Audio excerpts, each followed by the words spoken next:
welcome. Today's subject might be a little strange, but I want to talk about when something is called a major organ in the body, the change that can take place in awareness and research. Now, when I was first discovered with Crohn's disease, diagnosed with Crohn's disease, my grandfather had it before me, and nobody heard of it for him, but nobody really heard of it for me in 1978. At 15 years old, I was diagnosed with Crohn's disease, and nobody heard of Crohn's disease.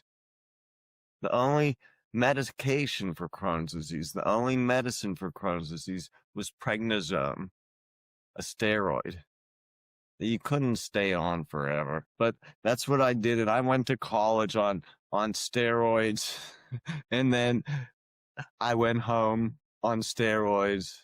I went back to teaching gymnastics, and I opened up a video store with my brother, and life went on for me.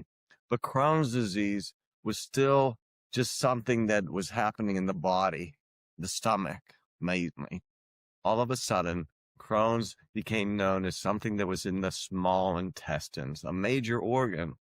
And then Crohn's became known as something that could be in the whole digestive tract, from your tongue to your anus. Colitis was in the large intestine, but it's an organ in our body.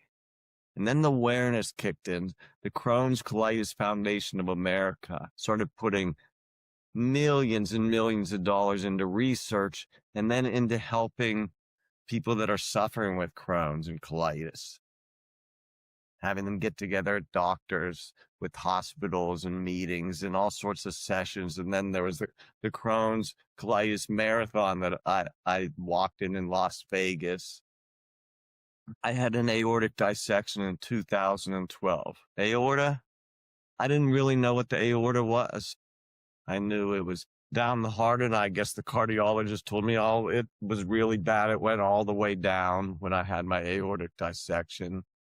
But I didn't know what it was. It took me 2 years until I joined a support group and found out that the aorta is shaped like a candy cane, comes right out of your heart, and it loops around up through your throat and then sends the blood down into your legs. The aorta has 3 layers. Now, in that center layer, that true lumen where the blood rushes through, when that rips into the middle layer and starts rushing through the middle layer, that's an aortic dissection. That's when you are screaming in the most pain you've ever been in your whole life. And if it goes to the outside, that's when you're bleeding out and you're going to die soon.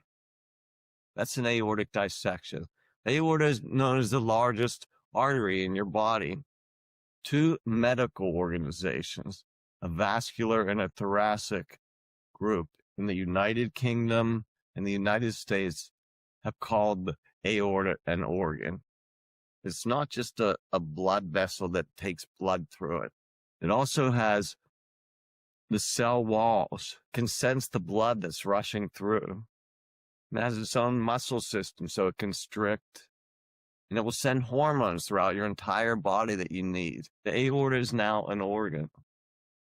So when the aorta is now an organ, what happens? When anyone goes to the emergency room with chest pain, the protocol is to put an EKG on them, read their heart rhythm rate, and if it's normal, put them in the waiting room. That's what they did for me. That's what they do for anyone else. That's what they did for John Ritter. That's what they did for Thicke. That's what they did for other people that I know, and then just watch them bleed out in the waiting room. That's protocol for an emergency room. You can even say you have had an aortic dissection and you go to the emergency room. I'm talking about myself and other people. And I hear stories, and I can tell you the story.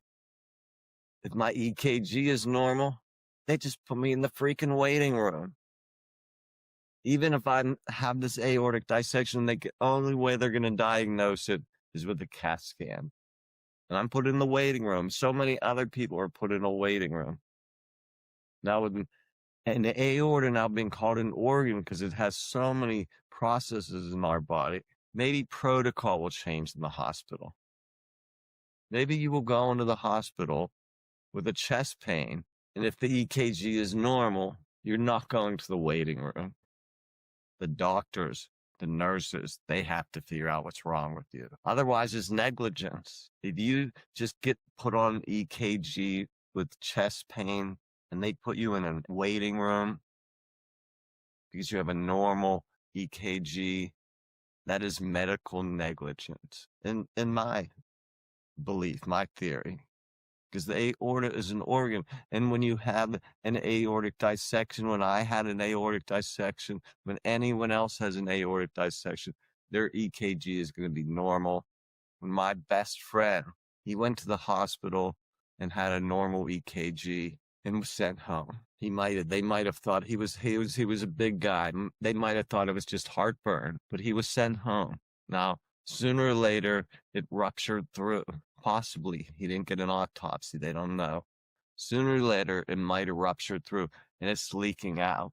And then he died. If he would have stayed in the hospital, if they would have kept him in the hospital for more testing, he would still be alive.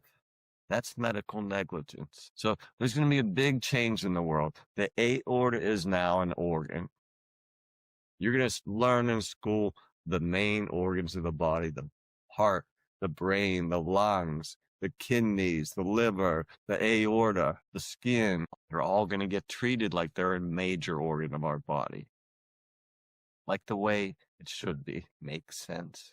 Makes sense to me.